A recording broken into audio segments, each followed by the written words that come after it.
He sits there staring at a piece of paper in front of him, and he says, I'm breaking it all down. The stay at the hotel, it was about $600, and there is really more after that, such as the burgers and the entertainment for about 10 days, so we could say $80 a day, I guess. And we hugged each other like 2 times a day, so that meant something. I'd say it could be like $40 to $60 an hour, which is a lot, I guess. Of course, that's not all that went on. Take the day I met her, I answered the door, and man, she was just beautiful. We both locked eyes, and as we locked eyes, it felt like we made a connection on the spot. I mean, it really meant something. And most of the day we just hung out with each other. She's a very outgoing person, and she would smile at me, a smile to die for. She loved jokes too, and she's like a comedian. As we were together, she would just stay close to me and touch me. The touches and the smiles, it all adds up. It all adds up, I guess. Spending quality time together, I got to see the true beauty in her. And it goes on and on, even when we're sleeping together. Just laying there knowing she's right next to me, she's going to be there for a while, has value. So that's like $25 every night. As you're both laying, you just wonder how much you love her. Even when you're not with her, you still sit and contemplate about it. It's good to be away because it'll feel so much better when you're back with her. That feeling just really goes on and on, even when you're asleep, even when you're dreaming about something else. I kept, dreaming about this tree almost every night because I spent a lot of time in the evening staring at this tree, and there she goes.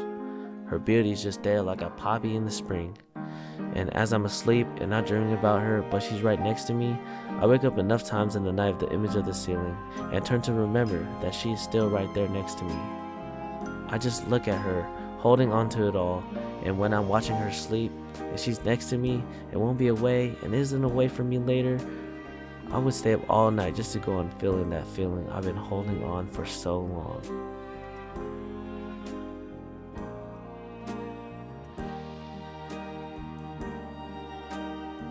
We were together in this nice white and very clean space, a nice coffee house, and it's so white that you can see her clearly. Everything about her is so vibrant now. Her curly hair, enchanting brown eyes, and beautiful smile. The pictures come to you, and you have to hope they won't lose their life too fast and dry up. Though they will, and that you'll also forget some of what happened, because already you're turning up little things that you nearly forgot. I was just relaxing and reading a novel, and all of a sudden, she just came up to me. She came up to me, and she asked me, "Do I look fat to you?" And there, I stupidly responded, "You have the most beautiful body in the whole world." She then exclaimed to me, "That's not what I asked for." She walked off, and I wasn't lying, but I told her later what she really wanted to hear. If you have to figure, there weren't really that many bad times with me and her. Maybe there was just this one bad time, the time where I told her that I loved her. I had to say it, and as we were having a great conversation with each other, I told her right then and there. I just told her, "I love you." She paused, and then she nodded, and that really just hurt me. But maybe it's because it was out the blue, but it still hurt. The next day, as she was walking out the door, I told her again. I had to. I told her, "I love you." And she said, "I love you too." Maybe she said it because it was in the moment, but things come and go, and sadly, she had to go. I said my goodbyes, I hugged her, and man, I looked at her one last time, and it was like the first time I met her. But as she was leaving, she pulled a shirt out of her bag, and she handed it to me. And then she left.